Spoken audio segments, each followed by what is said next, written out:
I'm Catherine Dow. It's Thursday, May 28th. Today, rising from the ashes. And make something that we're proud of and that we want to visit. How a new report is gauging the effects of the Nopiming wildfire and its recommendations for the area's future. Also today, filling a vacancy. How Winnipeg City Council is handling the removal of Councillor Russ Wyatt from committees and boards. Plus, a bumpy ride. We also saw a bunch of new roads appear this year, which we'd never seen before. Fasten your seatbelts. We'll tell you the winner of CAA's Worst Roads in Manitoba campaign.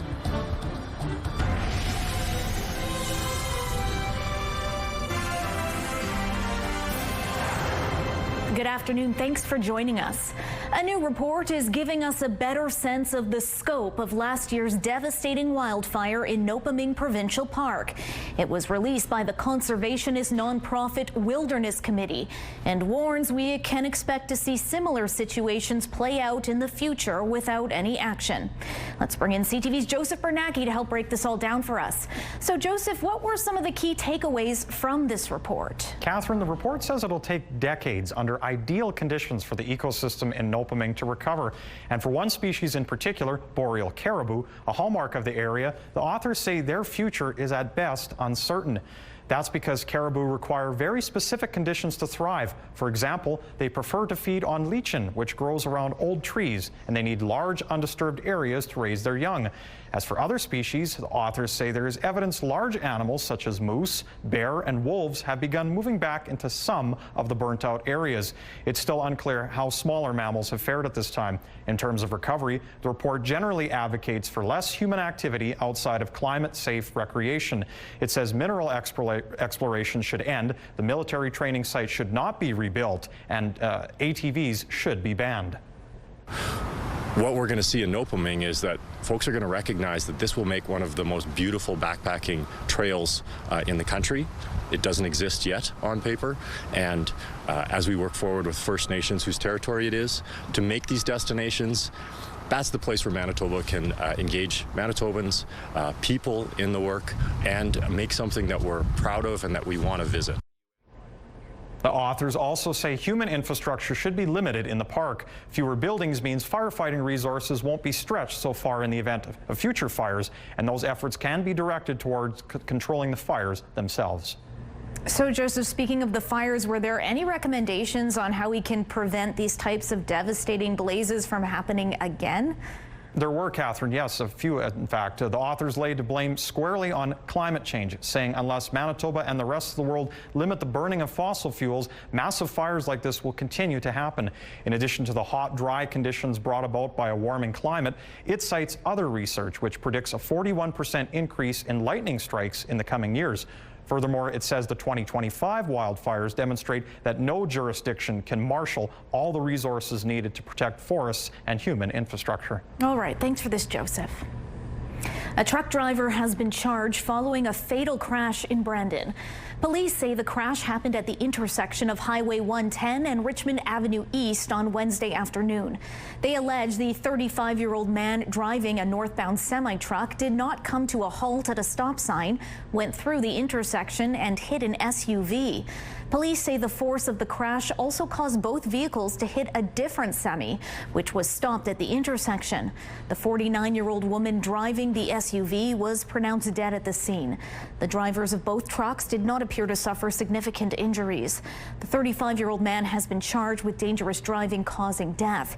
He was taken into custody and is scheduled to appear in court today. A reminder, those charges have not yet been proven in court. Winnipeg City Council has filled committee spots left open following the removal of Councillor Russ Wyatt. That lineup of individuals that are replacing the councillor from Transcona on the respective committees was really determined by council themselves. Wyatt was removed from 7 committees and boards late last month through a motion at council. It came after he was arrested for sexual assault. Mayor Scott Gillingham says Speaker Devi Sharma surveyed councillors to see who'd be interested in the open seats, and his motion today reflects that. The allegations against Wyatt have not been tested in court. Mounties are asking for your help finding a trio of suspects in connection to a fatal stabbing last week in northern Manitoba.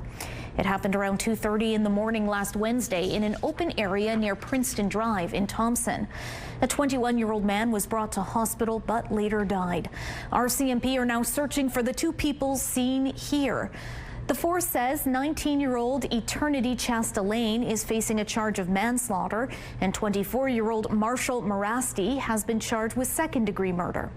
RCMP are also looking for an unnamed 17-year-old boy who is also charged with second-degree murder.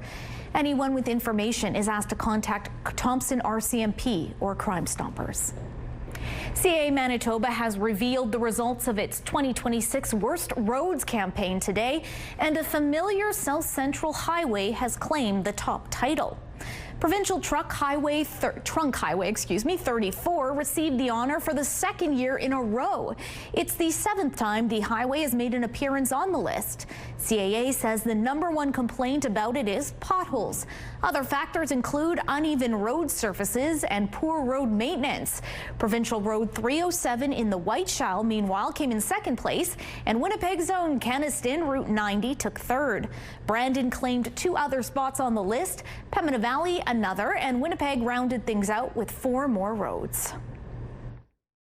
Last year we had a sort of heavy rural representation on our list. This year that kind of balanced out. Okay. Equal parts rural, equal part urban. We also saw a bunch of new roads appear this year, which we'd never seen before. Okay. So that shows that people are listening and paying attention. CAA launched the campaign last month, asking Manitobans to nominate roads in need of improvement.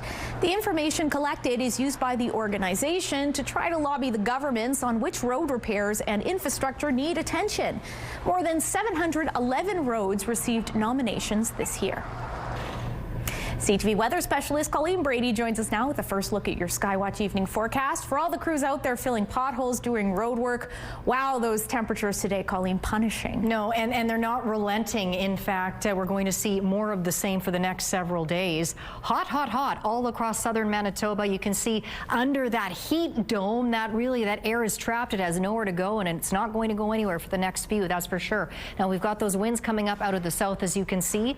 Heat warnings continue across the prairie provinces, including Manitoba, and now into northwestern Ontario, and Winnipeg is right in the mix there under that heat warning. I'll have more details on that and a look ahead to those temperatures, not just the daytime highs, but the very warm overnight lows to come. But for now, let's take a look through the CTV Live Eyes, brought to you by Bath Fitter, exclusive home of the PermaFit solution. In Winnipeg right now, it is 33 degrees. Light cloud out there with the humid exit feels like 36. Winds coming from the south-southeast at 23 kilometers an hour. The pressure's dropping and the humidity is 31%. Out in traffic, very busy for southbound folks on the St. James Bridge. Much lighter traffic for folks heading northbound. And yet, summer, we've got wildfires, floods, potentials for tornadoes.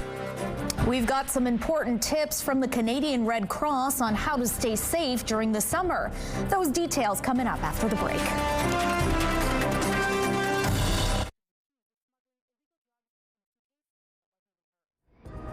Looking at the markets, crude oil made a small gain. The loonie closed up at 72.42 cents U.S. Gold futures jumped almost $51. The TSX added 105 points. The Dow Jones rose 24 points. The Nasdaq was up 242 points. Some new arrivals at a Manitoba stable are helping reestablish an Indigenous horse breed. Sage Hill Stables has recently welcomed 2 Ojibwe spirit horse foals to its herd. The colt and filly were born at the farm earlier this month and are said to be healthy. The Ojibwe spirit horse is the only Indigenous horse breed in Canada, and it is endangered, with fewer than 200 left in North America. Along with the 2 new foals, Sage Hill is home to 3 mares and a stallion. They're part of its Spirit Horse project, meant to reestablish the breed, promote reconciliation, and share the history and teachings of horses. A new report on climate change is predicting the Earth will keep breaking temperature records over the next 5 years. Likely, so an 86% chance.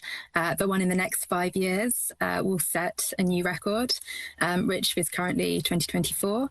And there's a 91% chance that the global average temperature will exceed 1.5 degrees for at least 1 year in the next 5.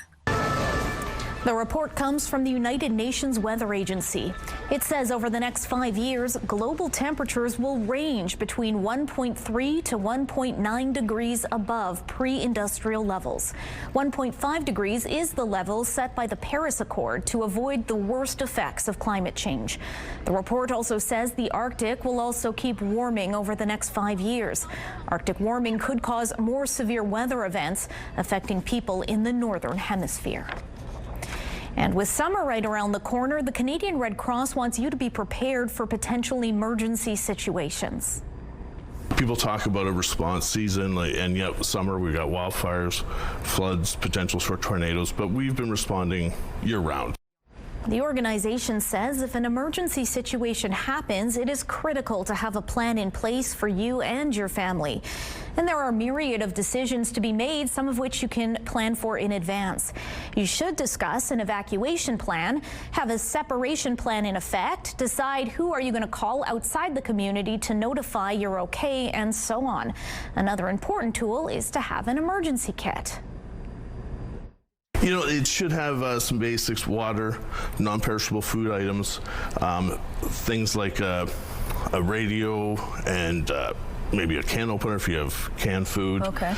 Important documents for your family. The big thing we say is to tailor it to your family. So if you have pets, maybe pet medication or extra pet supplies. Maybe your family has medications. Myself, I put in extra pair of glasses into it. The organization recommends up to a 72-hour supply of necessities for urban dwellers. And for people in more remote locations, 7 to 10 days worth of goods. The Canadian Red Cross has plan templates available on its website in 10 different languages. To learn more, head to redcross.ca/ready. Community Connection is brought to you by Mr. Reuter Plumbing. Born to be a hero, trained to be a plumber. Still to come, Royal MTC is looking to bridge generations together in a splashy showcase of Filipino culture. That's next in Spotlight.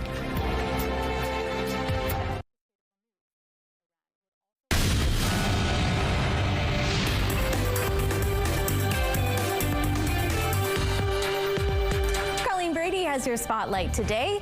A pair of powerhouse performers will take you on a journey through beloved Broadway hits and contemporary works from the Filipino-Canadian canon. That's right. Royal MTC's Daan, A Journey Through Song, brings together Maan, Dionisio, and Stephanie Sai for one night only this Saturday, May 30th. The celebration of Filipino-Canadian culture showcases the past, present, and future of the duo's musical theater careers. Where we've done musicals that have inherently become Filipino-Canadian musical theater pieces because we've starred in them. And then we were singing of my story that I would like to be a representative of the Filipino community. This will be Dionisio's first Royal MTC appearance. Tickets for Daan, A Journey Through Song are available through the theater's box office. I wanted to choose songs that have meant something to me through the course of my journey.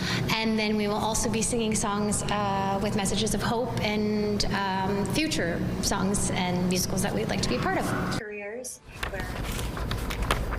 Looks like a lot of fun there. That's right. Yeah, one of my favorite. Actually, I went to theater school with Stephanie Sai. Oh, there you go. Yeah. So you know she's top-notch talent. Oh, I mean, don't judge her based on me. She's a professional, though. No, she is. She's great. Meanwhile, if you've got the performing itch, you might be just what downtown Winnipeg Biz is looking for. That's right. A unique opportunity is coming your way. We're really excited to launch Downtown Live. It's designed to showcase local talent and create ongoing energy throughout downtown at our public spaces, as our public locations. The organization is launching a new initiative aimed at highlighting local talent with the goal of getting more people to come downtown throughout the year. It's called Downtown Live. The program will curate a roster of local performers who will take part in paid events throughout the area, and it's looking for all types of artists. So we're really looking for all kinds of talent, youth, emerging, established, little weird, little unexpected, street style performances, community rooted, you name it, it's all welcome, and we're really excited to launch this program. A little weird. I like that, Catherine. Public auditions will kick off on June 27th at the plaza outside of the Burton Cummings Theatre. Prizes will be handed out, and you might even get the chance to perform at the next Burt Block Party. Registration is now open, and you have until June 14th to follow your dreams and apply. Looks like a lot of fun. Yeah.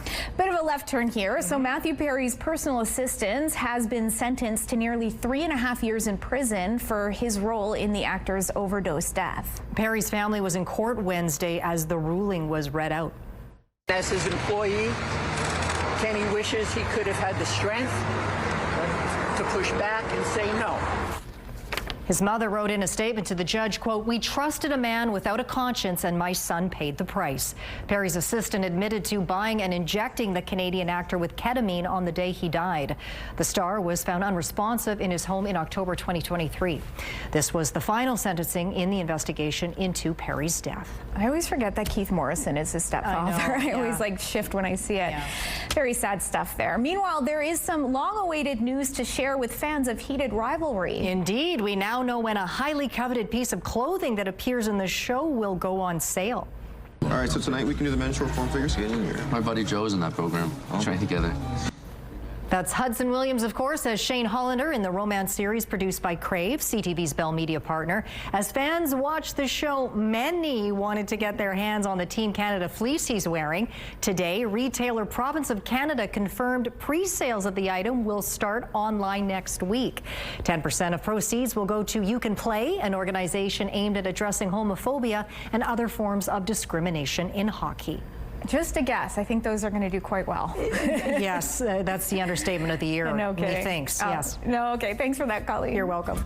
Your Thursday primetime lineup starts with Georgie and Mandy's First Marriage at 7. Following Children Ruin Everything at 8. Traders Canada is on at 9. Of course, it's all right here tonight on CTV. A live look right now at McPhillips. Busy in all directions there, and it is piping hot out there in case you haven't noticed. It's 33. The heat warning continues. I'll show you how much longer these hot temperatures will continue coming up.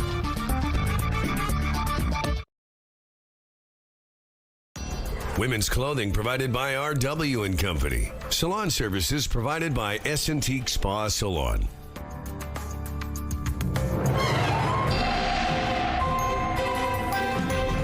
CTV Skywatch weather brought to you by South Beach Casino and Resort. Visit southbeachcasino.ca. You remember a week ago when some parts of the province were still seeing snow, including parts of the south? Wow, that feels like a long time ago now. Temperatures soaring well into the 30s today across southern Manitoba. Really much of Manitoba seeing temperatures eclipse the 30-degree mark. And I'll show you the satellite radar. Not much to show you because that upper ridge of high pressure effectively creating that heat dome that, just given the atmospheric setup, just can't move. It's like a block that's stuck there, and it will remain stuck for the next several days. So if you like this heat, well, you're going to like the next few days. If it's a little much, well, it's going to be here for the next few days. Winds coming out of the south, as you can see, into southern Manitoba. Same thing next door into northwestern Ontario. The heat has spread further east now into that part of Ontario, and you can see that reflected in the temperatures. Kenora is now 27 degrees. And look at this across the south. Temperatures in the low to mid 30s, including 33 here in Winnipeg. Brandon, 34. Did you catch Dauphin there? It is 37 degrees this hour. And look at this. Much of northern Manitoba in the upper 20s and predominantly in the low 30s. Churchill, the holdout there, 8 degrees there. So Churchill is one of few communities that is not under a heat warning. You can see they spread across the Prairie provinces and into Ontario. Here in Manitoba, Winnipeg and southern areas under that heat warning. We'll see temperatures reaching the low to mid 30s for the next several days into next week. The thing is, there's no relief at night. Overnight lows in the upper teens, even low 20s. So that heat has nowhere to go to provide provide that relief, hence the warning. Similar conditions up in the north, although the threshold needed to trigger the heat warning is just a few degrees shy of that, but still very similar temperatures as you can already see today. Upper 20 highs, mid-teen overnight lows for the next few days, and similarly, northwestern Ontario can see those very warm conditions continue for the next few days, well into the weekend as well, if not beyond. So again, under the influence of that high pressure, there's not a lot to show you here. Anything really, like, wow, that's a strong upper ridge of high pressure. I think there's a bit of a technical malfunction, but the gist is that it's clear. Work with me here, folks. Live TV, you gotta love it. Yep, still nothing showing up. I guess even it's a little warm for our equipment out there. Yikes. 21 degrees is our overnight low tonight. Just a few clouds. Winds out of the south at 20 kilometers an hour. 34 our forecast high for Friday under a mix of sun and clouds. Sunny in the morning, mix of sun and cloud in the afternoon. Winds out of the south at 20 kilometers an hour. And the UV index for Friday for Winnipeg is 8 or very high. Kind of a duh, right? Clouding over on Saturday, but that doesn't hold off the heat much. 32 is our high, and those overnight lows very warm. 19, and then back into a mix of sun and cloud. 31 degrees on Sunday. Now Monday and Tuesday, a mix of sun and cloud, low 30s, upper 20s. There is a developing risk of thunderstorms, and then on Wednesday there's the chance of showers again with the risk of thunderstorms. Not quite as hot, a high of 26 degrees. Our first weather photo is from Connie. She says this is a look at Creek life in Petersfield, Manitoba. Beautiful shot there, and so is this one. Not far from Thompson, beautiful Peace Sioux Falls. That photo was from Morris. Email us yours to winnipegweather@ctv.ca. Skywatch Weather Pick of the Day brought to you by Provivo, Winnipeg's first and only longevity medicine clinic. Redefining health, performance, and aesthetics. Provivo.com. Thanks, Colleen. Cracking open a cold one with your best buds is once again taking on a whole new meaning. I love this cat. He is, he's got some attitude. Pets on Pints is back for a third year. Good Neighbor Brewing is once again asking folks to vote for which Winnipeg pets they want to see on beer cans. Each vote costs $1 and goes directly to the Humane Society. Sort of event with a So we have 4 labels up for grabs. The top 2 with the most votes automatically get on a can, and then we have 2 more labels for our random draws, so everyone has a chance to get on these really cool cans. And if you think your furry friend is the cat's meow, well, you have from June 1st to the 19th at noon to submit photos and vote. Cans roll out across Winnipeg July 16th. We might have some nominees over here. I think so. Your cat might look good on that can. Your dog too. Ernest, they're both stars, so they really we're biased, but anyway, get on there and vote. For good reason. Yes. They're really quite beautiful. Great cause, too. Alrighty, CTV National with Sandy Ronaldo starts now, and we'll see you back here for CTV News at 6.